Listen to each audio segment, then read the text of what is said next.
I never believed the old stories, the ones about gods and spirits that lived in the rivers, mountains, and forests. They were just tales, meant to scare us or teach us a lesson. Nothing more, at least, that's what I thought until I met him, the fisherman. His name was Nolo. He lived on the edge of our village, close to the wide, flowing river that we all depended on. Every morning, he'd go out in his small boat, casting his net into the waters, hoping for a good catch, and every night, he'd come home with just enough to get by. He wasn't like the others, he didn't speak much, kept to himself, but there was something about him that I couldn't place, something different. One night, everything changed. It was late, and the village was quiet. The moon was full, lighting up the river in a soft, silver glow. I was by the water, fetching some for the evening, when I saw him, Nolo, standing at the edge, looking out into the water. His face was pale, eyes wide, like he had seen a ghost. I called out to him, but he didn't answer. It was then that I noticed someone else was there. She stood at the water's edge, just out of reach, her long hair flowing down her back like strands of the river itself. She wore a simple white cloth, but the way she held herself, the way her eyes seemed to glow in the moonlight, I knew at once she wasn't like us.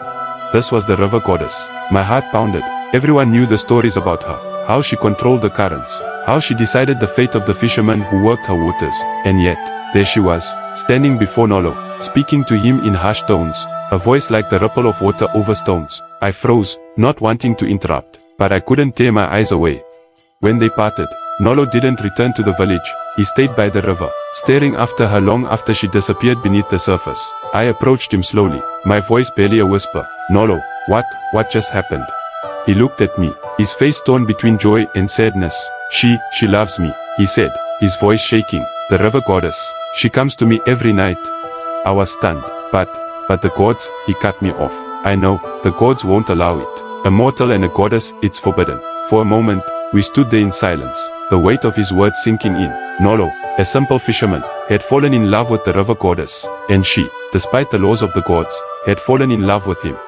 What will you do? I asked, though I wasn't sure I wanted to know the answer. He sighed, his gaze drifting back to the water. We're going to find a way. There's a legend, an ancient place, far from here, where mortal and spirit worlds can unite. We're going to search for it. I wanted to tell him it was impossible, that he was chasing a dream that would only bring him pain. But when I looked into his eyes, I saw the determination there. I knew he wouldn't listen, so I didn't say anything, I just nodded. For weeks, Nolo continued to meet the river goddess, each night growing more desperate as they made plans for their journey. He told me about it in secret, swearing me to silence. The village could never know. They would have stopped him, would have seen it as a curse, a sign that the gods were angry. Then, one night, they left. I don't know how far they went, but I know the journey wasn't easy. Nolo told me about it later, how they traveled through dense forests, climbed mountains where the air was thin and cold, crossed deserts where the heat threatened to drain them of life. And all the while, the gods watched, angry and vengeful, sending storms and wild creatures to block their path.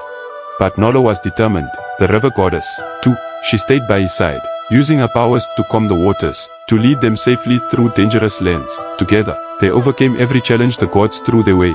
It was then that I realized their love wasn't just a fleeting thing, it was something deeper, stronger. They were willing to defy the gods for it, to risk everything just to be together, and, in a strange way, I admired them for it.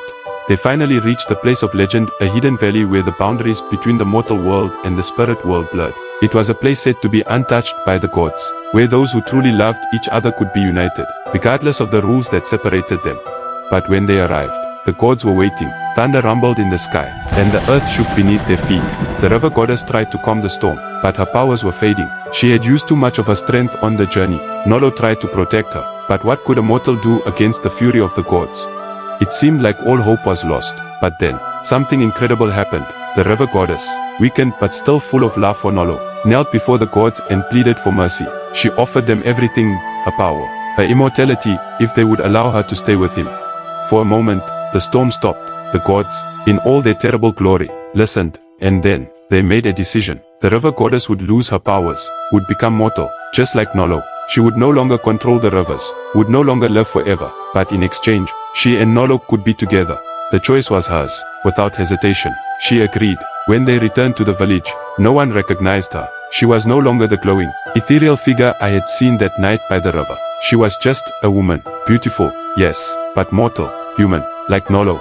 They lived quietly after that. The villagers never knew the truth, never guessed that the woman who now lived among them had once been a goddess. But I knew, and every time I passed them by the river, sitting together, their faces peaceful and content, I smiled, because, in the end, their love had conquered even the gods, and that was something worth remembering.